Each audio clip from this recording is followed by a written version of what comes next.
everyone, and welcome to my report on the solar PV and Powerwall performance at our property for January 2021, which completes our Powerwall's first full year of operation. Here's the first graph showing the electrical energy coming into the property with the figures coming from meter readings. The total solar production this month was 155 units, a daily average of 5 units, which was just over 17% of the electrical energy that came into the property. 6 units were exported to the grid according to the Tesla app, the same amount as in December. This was less than 1% of the total energy coming into the property and around 3.7% of the solar energy produced. 748 units were imported from the grid during the month, with just 17 of these units being peak rate, so around 98% of the grid electricity was imported at off-peak rate. The storage heaters in the annex consume a large proportion of the electrical energy, which explains the uneven day-to-day consumption. The heaters are not on overnight when the tenant is not going to be in residence the next day. There were 2 days in the month when the battery didn't last until midnight, indicated by the bigger red splodges on the graph. This next graph shows where the energy used by the property came from, with the figures being taken from the Tesla app. Around 17% of the energy used came from solar, with nearly 12% being used directly and the remainder via the Powerwall. Overall, about 34% of the energy used was said to have come via the Powerwall, and most of the 54% said to have come directly from the grid was used by the storage heaters. Here's the graph showing the energy going into and out of the Powerwall each day, as reported by the Tesla app.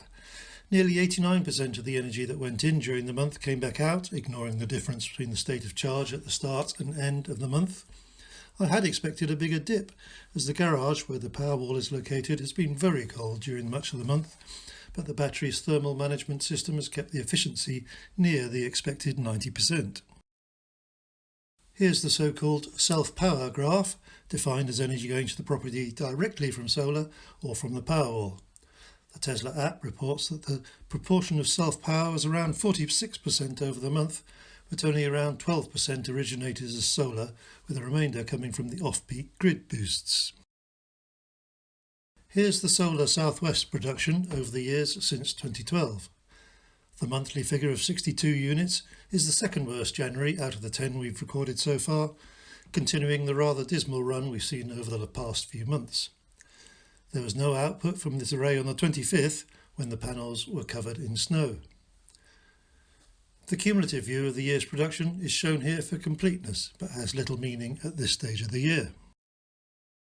Here's the final look at the graph showing the percentage of the solar produced by the southwest array, which I won't be including in the future as it doesn't provide much useful information.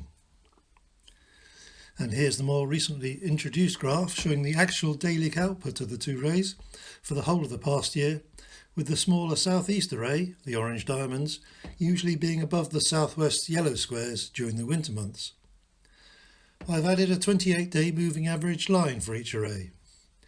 It'll be interesting, to me at least, to see whether crossover, when the blue line gets back above the maroon line, happens around the same date as last year in early April. To finish, here are the graphs showing daily energy input for the past 365 days and the daily solar production over that same period. That's it for this month. I'll leave you with the energy usage graphs from the Tesla app for each day of January, and maybe see you again next month.